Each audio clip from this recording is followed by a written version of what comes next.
Oh, there's already pilling and I haven't even worn it yet? Like, please. Oh, this podcast, this moment was 100% worth it. Do you see my eyes welling up? This is what it's like. Am I in a cult? Like, did you make that? Yes. Hey everyone, welcome back to my channel. My name's Jackie and this is Jacqueismaking, a place where I talk all about the knitting and the sewing that I'm doing to create more sustainable, slow fashion and home decor. In today's episode of the podcast, I'm going to be going through 3 of my current whips. I have a sock to show you, an update on my Andrea Mowry shawl, and then a new cast on that I can't wait to show you, the perfect summer t-shirt. Then I'm gonna go into a little bit of sewing. I have one finished pair of pants to show you that's made out of this really cool and funky summer cotton that I've already worn once and it's been perfect. And then lastly, I have to show you 2 recent acquisitions. One is some yarn I got from Alpaca Fest here in Madison, Wisconsin. And then second is something I've been wearing recently to knit with around the block. So if you've ever been interested in walking and knitting, stay tuned for that. I think you're gonna find it either really cool or really impossible that I'm trying to do this. But anyways, if that sounds like anything you guys are interested in, please give this video a thumbs up and let's just get into it. So to get started, I am going to show you something that I have not been able to put down. So if you're curious, like, hey, Jackie, why have you not made any progress on the rest of your knits? Or why haven't you picked up your quilting lately? It is totally from this project. So this right here is the Feel Good Shawl by Andrea Mowry. And I'm almost finished. So this is going to be very hard to showcase just because it's still on the needles and it's so long. I'm going to show it to you the best that I can. And I think really visually what's going to be good for you guys is just to see like the 3 different color blocks here. And then, yeah, you'll get to see like the full big triangle once it's done. You can see here, so on this side, I have a little bit more of what I'm calling like my neon side, if you will. And then on the other side, I kind of intentionally made this a more neutral side, if you will. So this side, I have peach on top and a white on the other side of that brioche. And then this one has a neon pink and a neon green. It's like that tennis ball color where it's kind of, is it green or is it yellow? That's like the age old, is a tennis ball green or yellow question. But yeah, so just to get started, I would say why this has been so enticing for me in particular is because I am new to brioche, so I've never done brioche before, and it has just been the quintessential, like, perfect project, I feel like, for brioche. One, because it's a shawl, so if you do have any, like, tiny mistakes or anything, I feel like it's less obvious on a shawl than it would be perhaps on like a sweater where maybe your mistake would be like front and center and you'd always see it when you wore it, right? But this, this is going to be wrapped up. This is going to be used more of like a blanket. If you haven't heard me say this, my office gets like really cold in the summer, hence literally why I'm wearing this sweatshirt. So I really wanted to make something like still bright and summery and fun that I could wear in the office when, you go in and you're wearing like a t-shirt or, literally summer clothes, but you still want to like wrap up in something because you're freezing. So yeah, that's why I picked out this pattern in particular. But this has just been so cool because you're first doing 2 color brioche, then you're doing a single color brioche, and then lastly, you're doing a double brioche. So I can't remember if it's called double knit or just double brioche. But what's great about that is if you've never done brioche, or even if you've just done one of these methods before, It's a pattern where you're just getting to see like which one's your favorite, which one you like, the differences between them, and just so beautifully getting to see them all three worked together. So it's kind of funny because as I've been working on it, I've been like first when I was doing the 2-color brioche, I was like, oh yeah, like this is for sure gonna be my favorite. It's so beautiful. It's so fun to work up. Then when I got to the single color brioche, I was like, oh no, this for sure. Like this, you know, I wasn't having to turn. So one thing I will say is when you are doing 2-color brioche, sorry, I like moved my camera a bit. Sorry guys.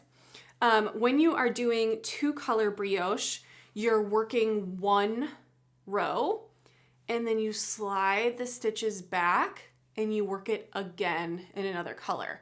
So then when you're doing single brioche, just regular brioche, you're just like turning your work like normal, working front and back. So that's the only difference. I also didn't need to like work any purls with the single, which, you know, it's not good nor bad. I've actually really enjoyed the purl rounds on both of these just because it's a little bit looser and I feel like quicker to knit, if that would make any sense at all.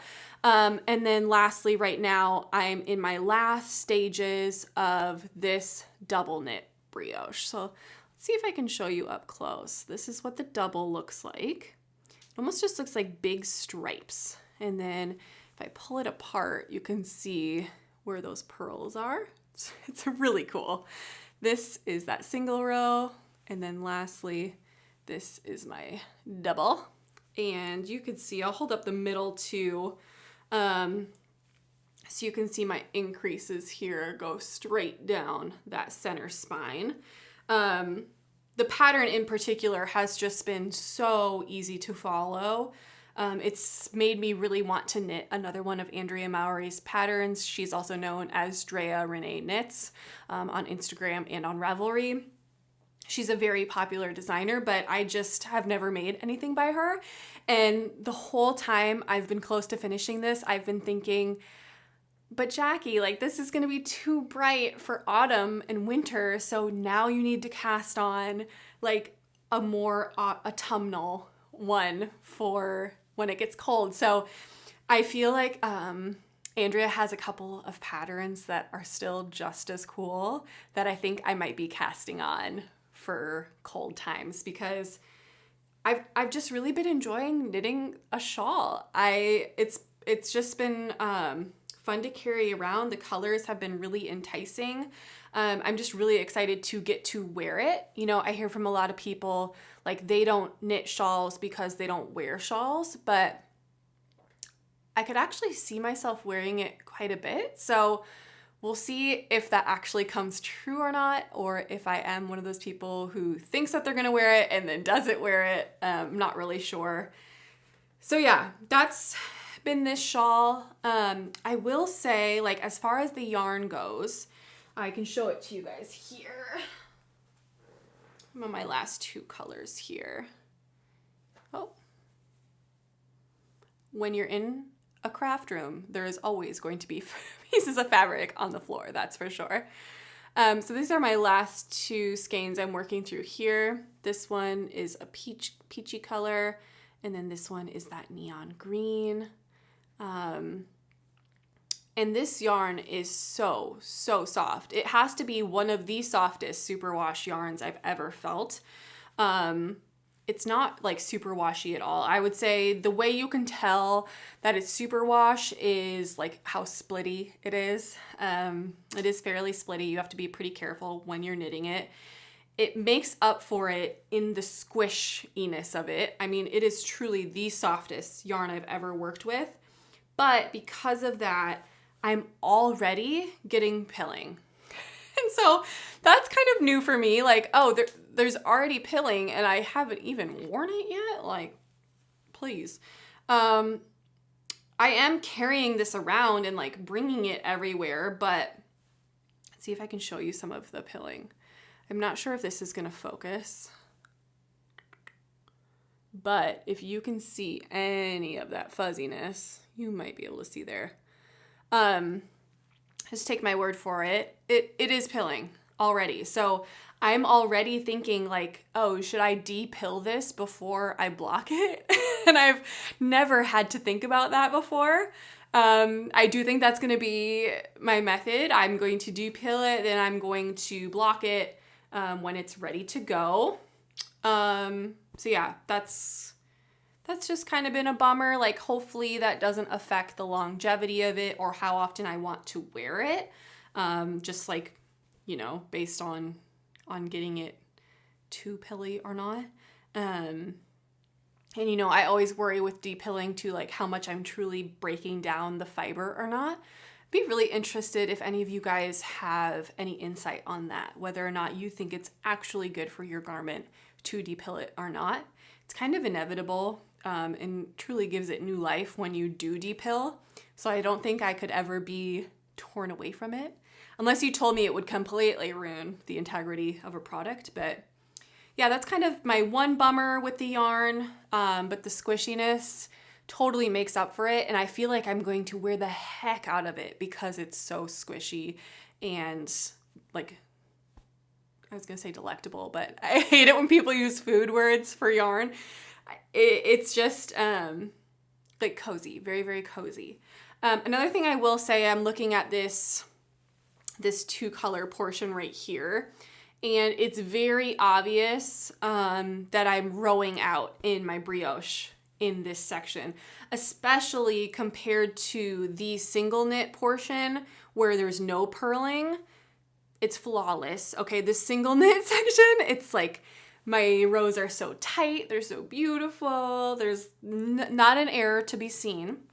The double knit portion, however, because you're doing so much purling and my purl stitches are so much bigger than my knit stitches, it's just like a tad uneven in some places, which is totally fine with me. But like, say I was selling these or something, or say I was a perfectionist, which clearly I am not, I think that's something that would maybe bum me out. But, you know, in my dreams, I have these just like tight, perfect stitches, not one out of alignment, especially with ribbing, you know, it's just perfect. But that is not my reality, and I don't want to change my knitting to fix it. I love my rhythmic knitting, so I'm gonna stick to these sorts of projects. But guys, I just can't get over it. So I'm really close to being done. I'm on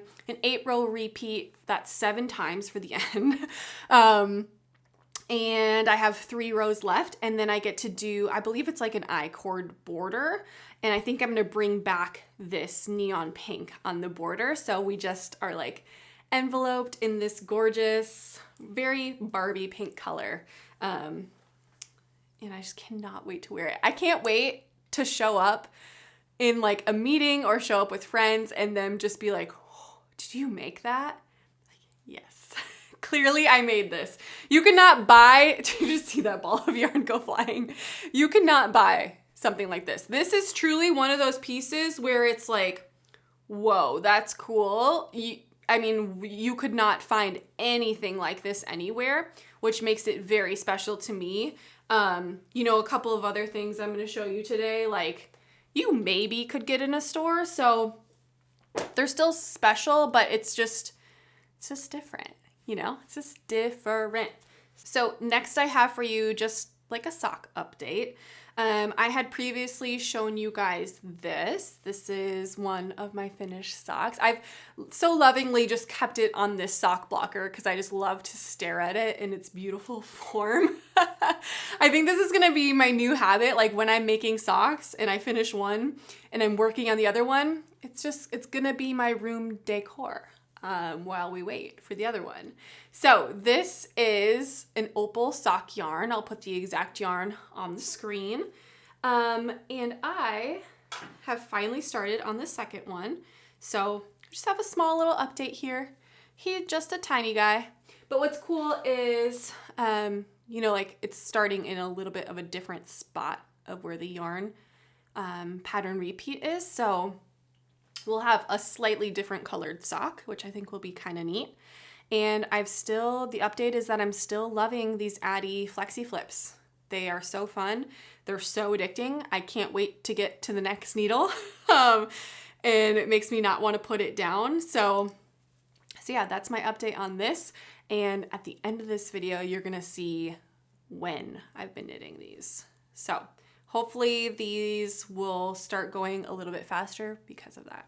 My next update is a brand new cast on. So in the heat of literally not being able to put down this shawl, I have been thinking I want to cast on my project with that brand new Knitting for Olive pure silk yarn that I got. So if you're familiar with my podcast, you know I do have on the needles as well a fisherman rib cardigan, which I won't be talking about today, but because it's so textured and so was that shawl, the shawl being brioche and then fisherman rib, I just decided, okay, I'm gonna focus on one textured item at a time and then like mix in maybe some like stockinette with it, so that way I can choose my adventure, like am I choosing to go the hard route or the easy route for tonight, that sort of vibe.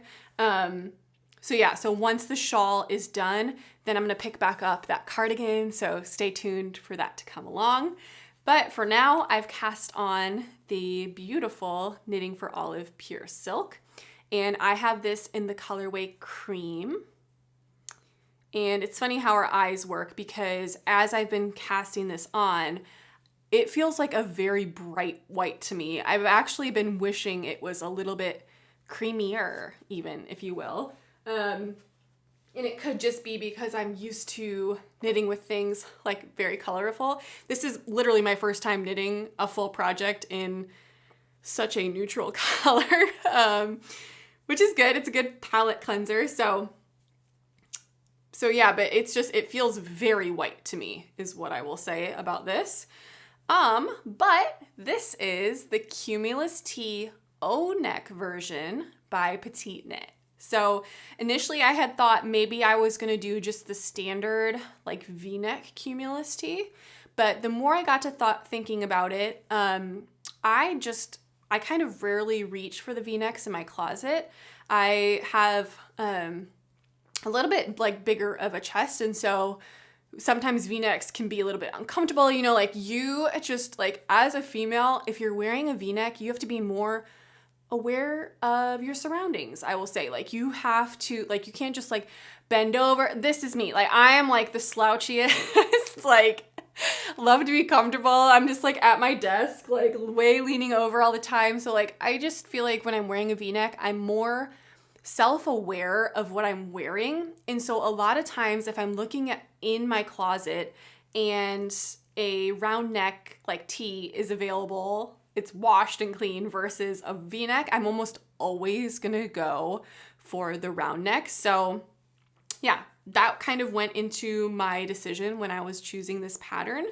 And also it just looked like a classic white tee, you know? So here is what I have so far.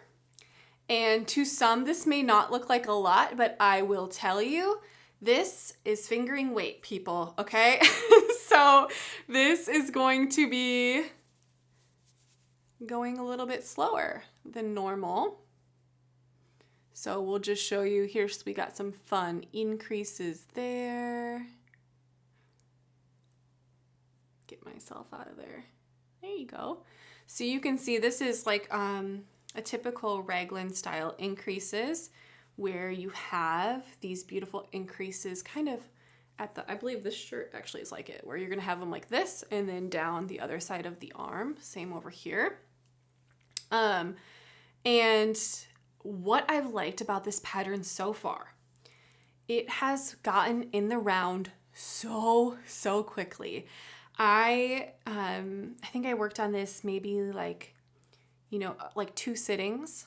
And so I didn't record myself obviously, but I would say it maybe took me just a handful, less than a handful of hours to get in the round, which was amazing. And it's just super intuitive. Like your make one rights, your make one lefts on the outsides of your raglan stitches, and you just get in a groove, and it's really fun because a lot of the rounds you're doing increases on one round, and then the next round you are just knitting.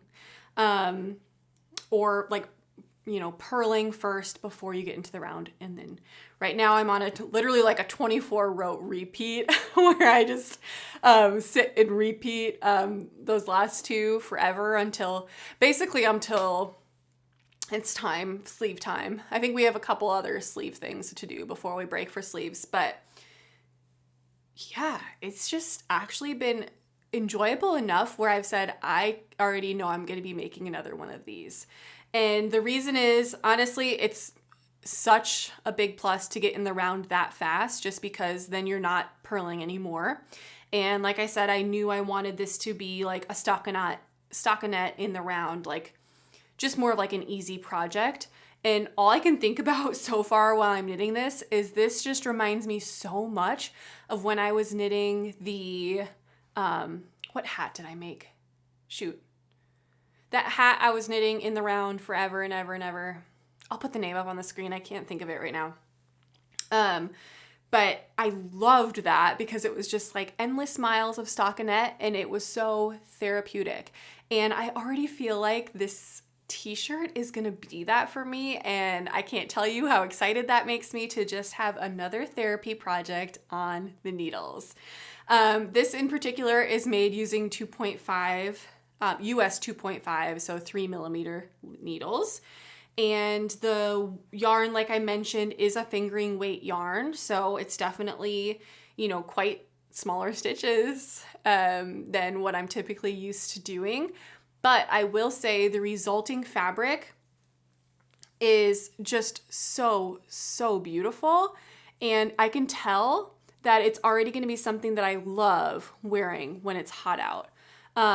It's so lightweight. It's very hard to describe. It's almost like you just like can't feel it. Like it's effortless. And what I love about it is just like the feeling of it is very unique. I would say, like, for instance, if you had me blindfolded and you were like, Jackie, feel this and tell me what it is, I would definitely say, oh, that's a cotton linen blend. Like, that's just what it feels like to me, which is so interesting because it's a 100% silk yarn. And, I guess I don't know what I would expect silk yarn to feel like, but everybody knows like what silk feels like. And it doesn't feel like that to me, and it doesn't have those same properties, right? Like, it's not exceptionally shiny. You might say, if you hold it up to a wool, it is shinier than a wool, but it's definitely not exceptionally shiny. And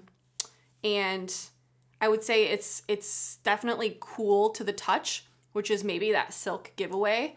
And that's probably one of the coolest components of it that I think is going to make it a really cool summer item. I will say it's just a tiny bit splitty. Definitely not more splitty than that superwash I was telling you about. And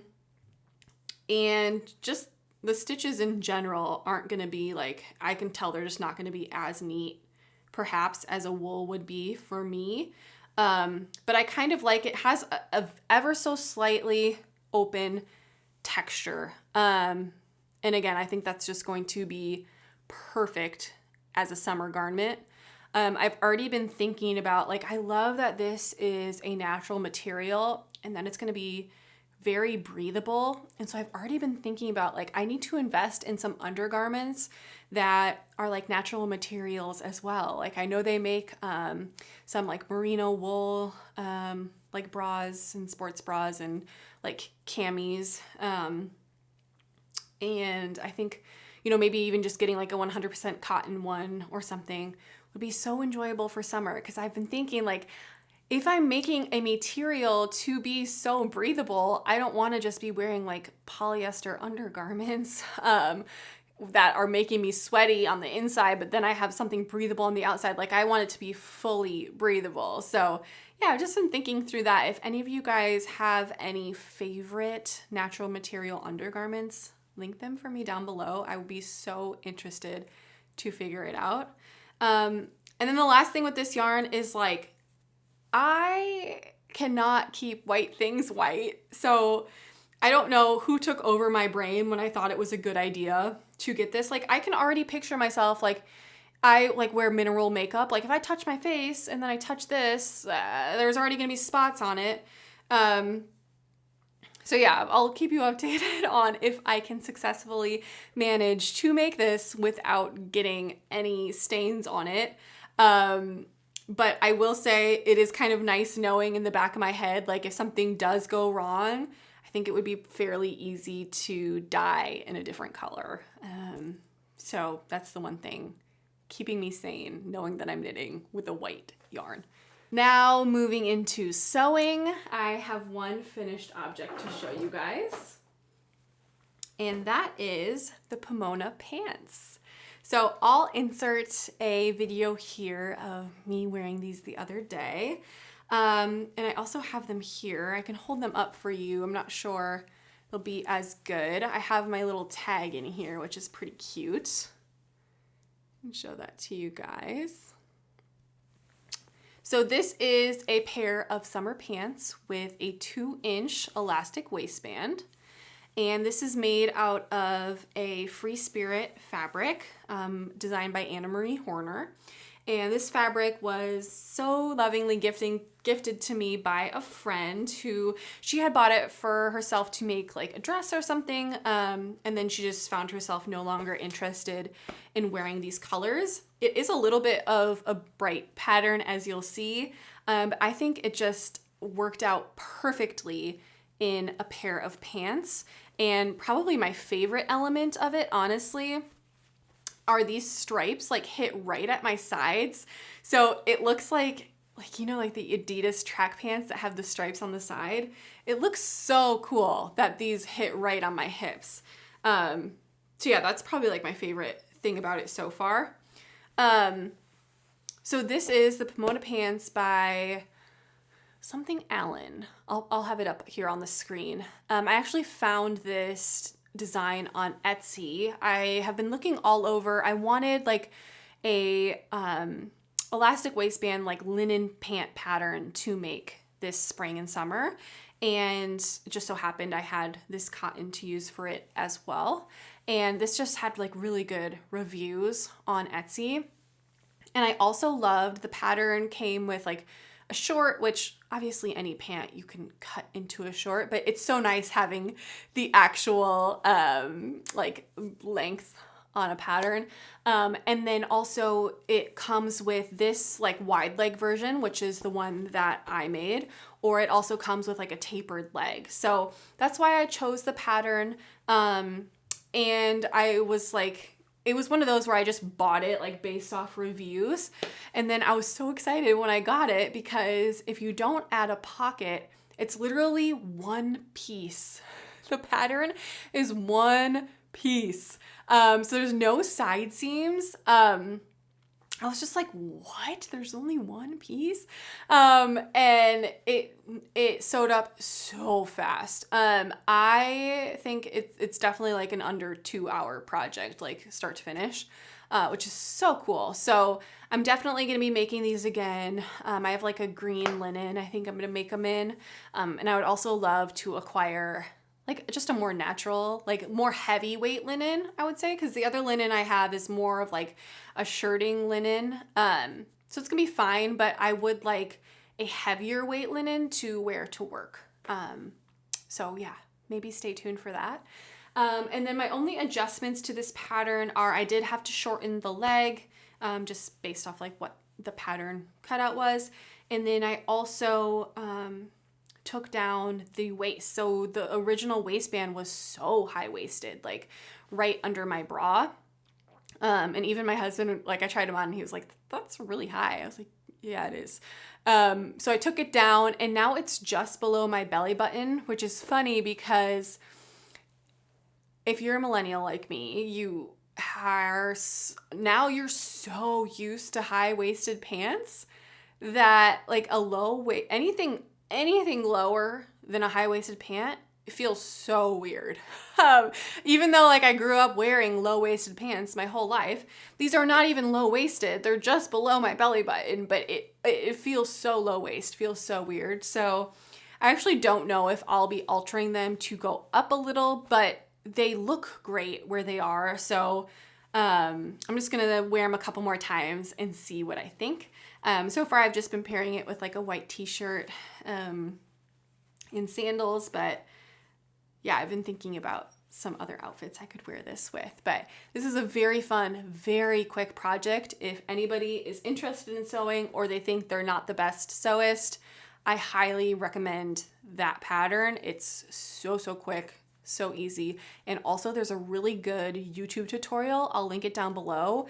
If you have any questions, if you are a very beginner, highly recommend finding a pattern that has an accompanying YouTube video because you will be so set. So that is that. Now I have for you just a couple of acquisitions, and I just went and got this out of my little stash right here. Oh my goodness, I forgot how soft this is, you guys. Oh, this podcast, this moment was 100% worth it. Do you see my eyes welling up? This is what it's like. Am I in a cult? Like the fact that I love yarn this much, you guys, oh my gosh. So I went to Alpaca Fest with a couple of my knitting friends here in Madison, and it was just so fun to see so many alpaca, and they're a lot shorter than I thought. I think in my head I get confused, like llamas and alpacas confused a lot.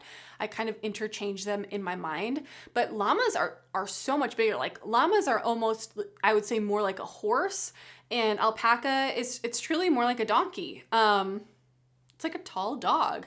So I just wanted them all to be my pets, and it was so fun. There's quite a few vendors, and like my favorite part of going to the vendors is when all the yarn is named like after the name of the alpaca. So like one was named Tortilla because the alpaca's name was Tortilla. Like, are you kidding me? That is so freaking cute. But then this person in particular, let's see.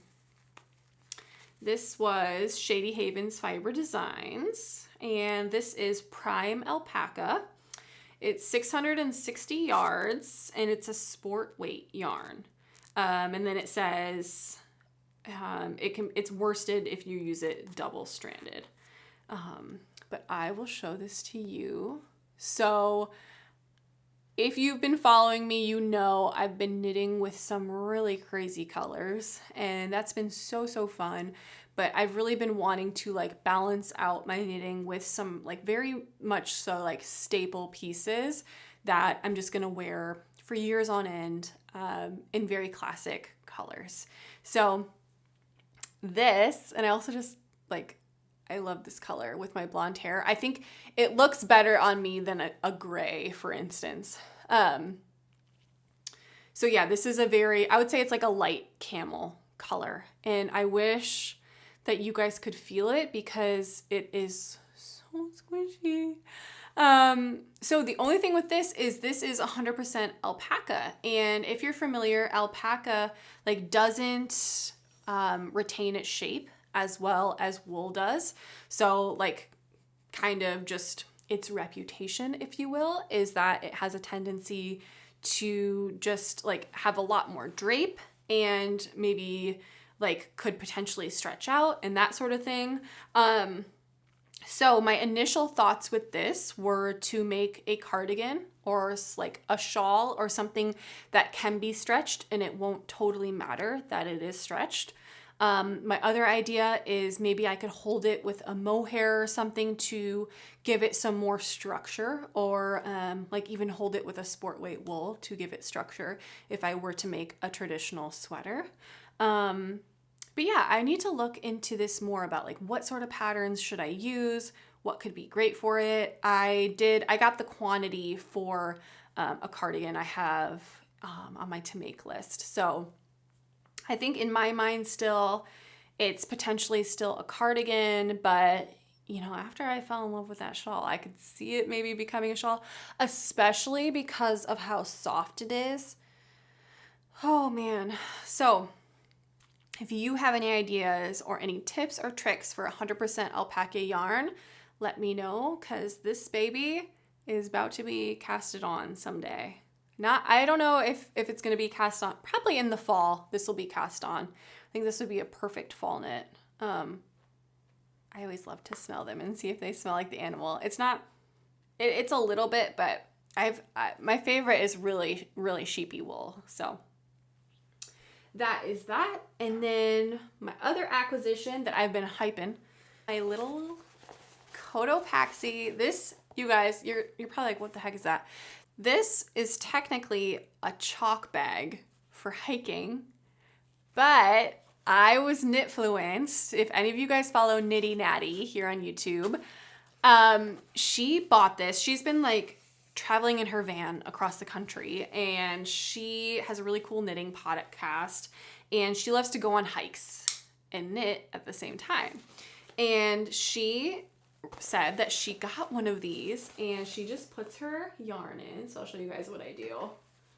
I have my little sock yarn here. So I've already done this twice with my dog, and it's worked flawlessly. So I have my little yarn in here, and you can kind of like cinch this up, make it bigger, whatever you need. This is kind of like the little cinch. And then I have my little knitting, and this straps around my waist. And what I also love about this is it has a pocket big enough for my phone. So I'll put my phone in here to show you guys. So this is, put my phone right here. And then this is a little zip bag. And in this, I have like little poop bags for my dog. You could also like put in treats or anything else that you wanted.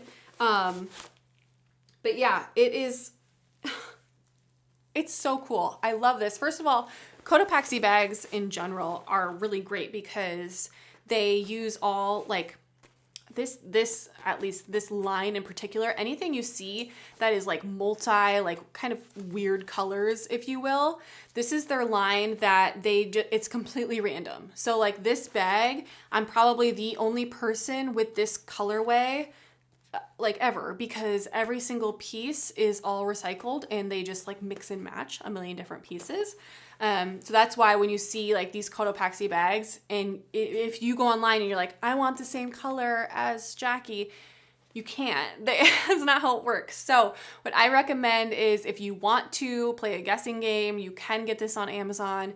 But what I did is go into REI, and they have like a bunch of different colors you can choose from. So I loved this color. It's kind of like a maroon with some pink. I love, this is their Do Good.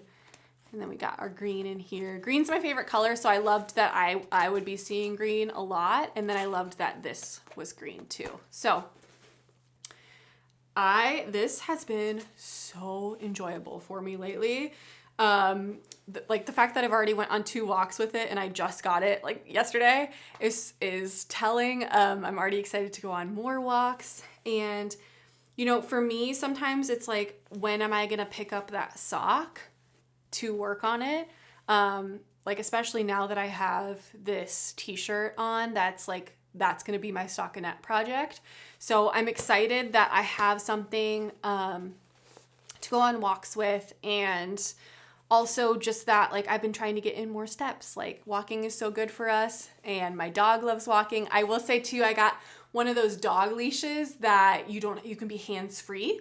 So I strap him on here. I'll link that down below too, because that is clutch with this setup, okay? This is the ideal dog walker setup, is this with this hands-free leash, okay? So I don't have to worry about him at all. He's sniffing trees, he's walking, he's good.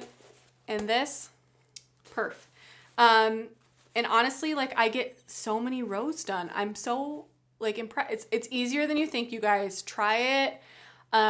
Like, maybe don't go get the bag first, but even if you have like one of those little fanny packs, put your yarn in there and just practice walking around. I think it's so worth it and so fun. So that is my last acquisition. That is the podcast I have for you guys today. Thank you so much for watching. I'm always so grateful for any minute that you spend with me. If you have not already, please subscribe to my channel. I'd love for you to hang out with me more, tell me about all the things that you are making, especially while you watch. And I hope that you guys have a great rest of your week and rest of your May. I'll see you soon with some more updates. Thank you guys so much. Bye-bye.